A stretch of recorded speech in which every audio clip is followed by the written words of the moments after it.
Airwaves are being filled with political ads 41 days before the election. In Iowa's 3rd Congressional District, State Senator Republican Zach Nunn is trying to unseat Democratic incumbent Representative Cindy Axne. Now, Nunn's team just released an ad focused on abortion. Tonight, I'm getting you the facts about the claims Nunn made. Most Iowans support common sense limits on abortion. Cindy Axne votes for the most extreme abortion laws in the world. The ad makes two claims about Cindy Axne's voting record on abortion. The first claim, that Axne voted to allow abortion up until birth. That is missing context. Axne voted yes to the Women's Health Protection Act, which allows abortions up until birth only if the mother's life or health is at risk. Here's the second claim made against Axne. And voted against providing life-saving medical care for a baby who survives an abortion. That claim focuses on the Born Alive Survivors Protection Amendment. It would have required healthcare providers to immediately take a baby that survives an abortion to the hospital for life-saving care. Axne voted against adding that amendment to a bill addressing tobacco use among young Americans.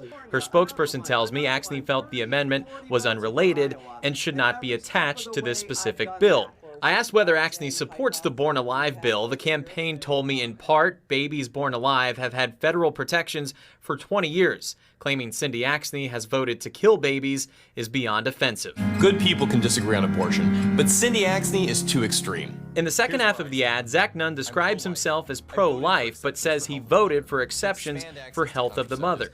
That's true. In two different state bills that would limit abortion access in Iowa, Nunn voted for exceptions to protect the life and health of the mother. In 2018, he also voted for rape and incest exceptions. Nunn also claims he expanded access to contraceptives.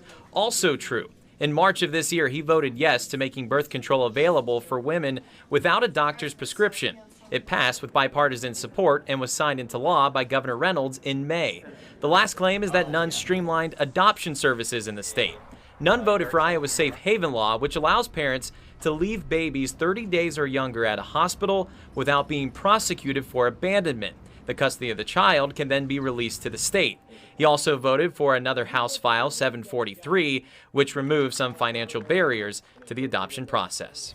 Both Axne and Nunn's campaign sent us statements in regards to the ad. Axne's campaign said in part, quote, "This ad shows Zach Nunn knows he went too far and his extreme beliefs are out of touch with Iowans, with his own party, and are dangerous for women," close quote. Nunn's team says Axne's vote takes away Iowans' opportunities to share their voice, replacing Iowa's late-term abortion restrictions with a federal mandate that makes America on par with China and North Korea's abortion laws is too extreme for Iowans' values.